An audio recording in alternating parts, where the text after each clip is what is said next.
Bonjour, eh bien, drôle de bourse, plus ça va mal, plus elle monte. Voyons cela. Depuis plus de 2 semaines, depuis notre dernier rendez-vous, le marché était resté pratiquement stable. Et puis mardi et mercredi dernier, les 23 et 24 avril, il s'est littéralement envolé et a gagné en 48 heures plus de 5%.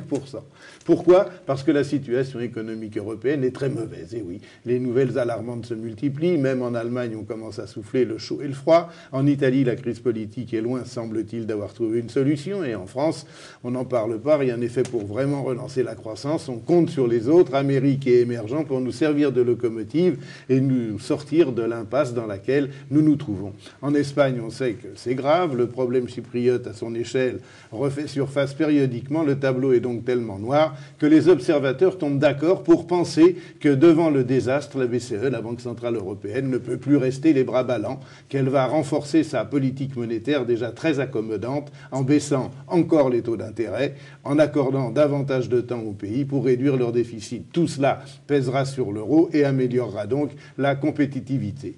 Pour en arriver là, on est tombé bien bas et en plus, les États-Unis et la Chine commencent à donner quelques petits signes d'essoufflement. C'est sur les banques centrales que l'on compte. Elles vont être obligées d'agir et les marchés en profitent pour s'envoler. C'est triste. Ce n'est qu'un nouveau cachet d'aspirine que l'on va donner à l'économie mondiale. On a du mal à croire que cela sera suffisant pour relancer durablement la machine économique. Mais ne soyons quand même pas trop pessimistes. Arrêtons là. Il y a tout de même des signes encourageants.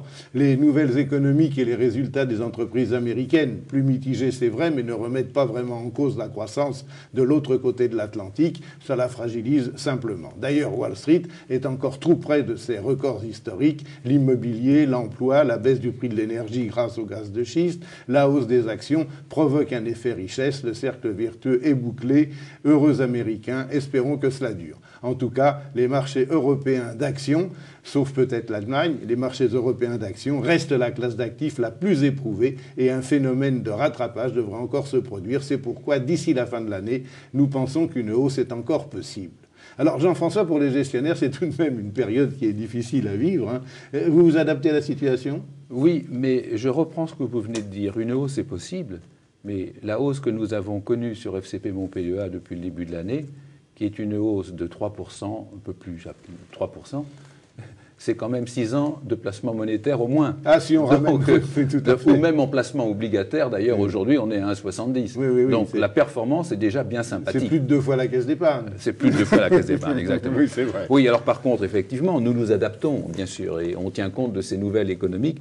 Malheureusement, elles sont un peu moins sympathiques que ce que nous pensions en ce qui concerne l'Europe. Et nous espérions à l'automne que la vigueur de l'économie américaine et le redémarrage des économies émergentes seraient des locomotives pour les économies européennes. On voit que les indicateurs que nous suivons, on n'en suit pas beaucoup, mais ceux que l'on suit, ils sont assez fiables. Et par exemple, l'indicateur allemand IFO, c'est une bonne prédictibilité à l'horizon de 6 mois.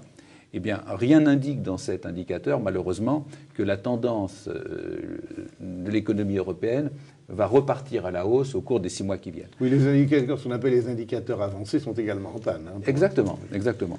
Et donc, l'audace que nous avions eue rétrospectivement à l'automne, quand nous avions introduit les cycliques industriels comme thème, eh ben, elle a été erronée. Et d'ailleurs, elle nous a coûté sur la période un petit peu de performance, il faut bien le dire. Hein.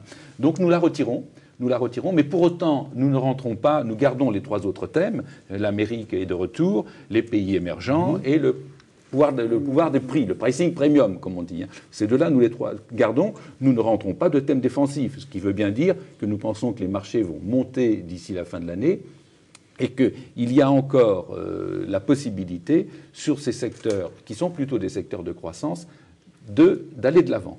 Nous ne rentrons pas de secteur défensif, tels comme la santé, l'agroalimentaire, ou le thème du rendement, par exemple, comme nous l'avions fait dans d'autres phases de notre existence. Voilà. Donc, en 2013, on est toujours optimiste, on a toujours les mêmes objectifs. Peut-être pas pour des bonnes raisons, mais on reste optimiste. Oui, en fait, la sous-valorisation des marchés actions est telle, et la bonne santé de l'économie mondiale doit permettre aux entreprises européennes qui ont leur activité déployée vers les autres zones d'en tirer bénéfice.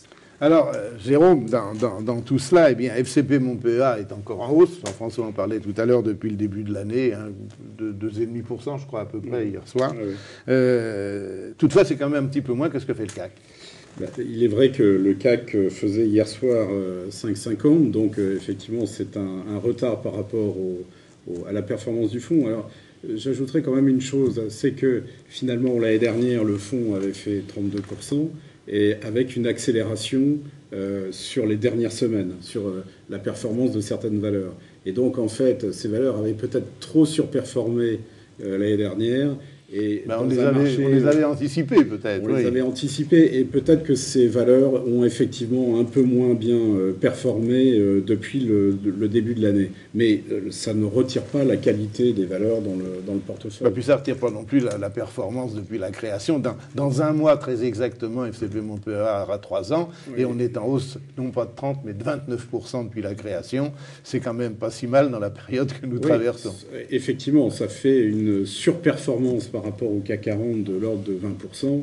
Donc, effectivement, c'est tout à fait confortable. Sur les 3 ans. Alors, ces derniers temps, à quel arbitrage avons-nous procédé? Alors, on a effectivement procédé à la vente de AMS. Vous savez, ça a été pour nous une bonne affaire. Hein. Ça a duré longtemps. Ça a duré longtemps. Bon, le seul petit problème, c'est qu'effectivement, vous savez que c'était un fournisseur d'Apple.